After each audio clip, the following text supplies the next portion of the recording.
May araw, matangkad pa yung net kesa doon sa courtside reporter. May araw, medyo kapantay. Ito, dahil beauty queen din ito, medyo halagit na. Ikaw na mag-explain, mamaya, Bianca Saldua. Take away.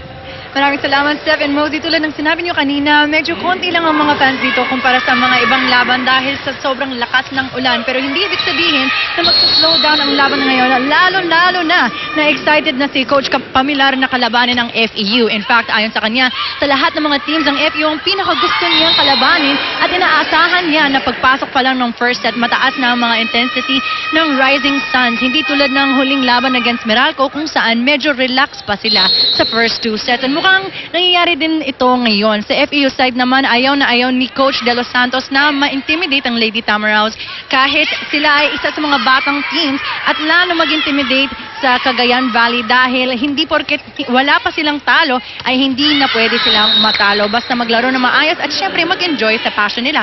Back to you, Seven Mosey. Ako yung intimidation, wala eh. Ako, I feel, Hindi ko maramdaman. I feel so low because we have a princess. Lowly. Yeah, I'm just a peon in this thing. Wait, Tagalog. Aliping sa gigilip tayo ngayon. Okay, Yan sige. ba? Sige, Gusto mong sige. sabihin. Sige, lahat ng plug, tatagalugin ko to, ha? Bahala kayo magpaliwanag Ano sa naman sponsor. tayo? Ito, Mikasa. Halimbawa, paano ko sasabihin, Mikasa, ang natatangi, nag-iisang Opisyal. official ka dyan. Official ball. Shake his feeling. Siya. Sige. Sige, ano? Gagapangin natin yan. Tabakero. Uy, ang gina naman. You know, sometimes when we get too close, we get to call them by their nicknames. And, well, it makes them more interesting that they have nicknames. Rexona antiperspirant deodorant, it won't let you down. Nasabi ko na eh. Wala tayong magagawa.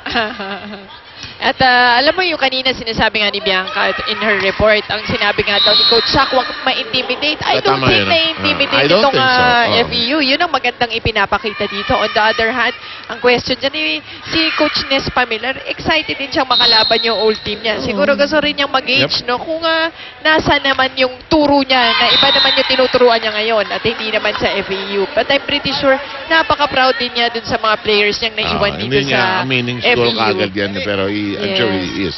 Si Tabakero, hindi natanganan yung bola. Wala siya sa pwesto. Let's go with the serve. I think si Basas. Tony Basas to serve. Ganda ng pangalan niya, no? Parang singer. Tony Basas. Oh! Wala. Patong eh. Yan Hilig nito, patong eh. Timing kung timing ang pinag-uusapan, eto yan. Rexona antiperspirant deodorant. It won't let you down. Maganda yung pagkakapatong ng set. Eksakto eh. Sakto. That's downstairs and FEU scrambling for that. Yun pang kailangan matutunan nitong si Very Young na Palma. Na yung sa quick hit niya, kailangan tinitignan niya kung sino mga blockers niya. Yep. Saka hirap siya pagka yuyuko na afterwards eh. Pag na-blanca eh. Patangkad siya eh. Tinaas ni Giselle.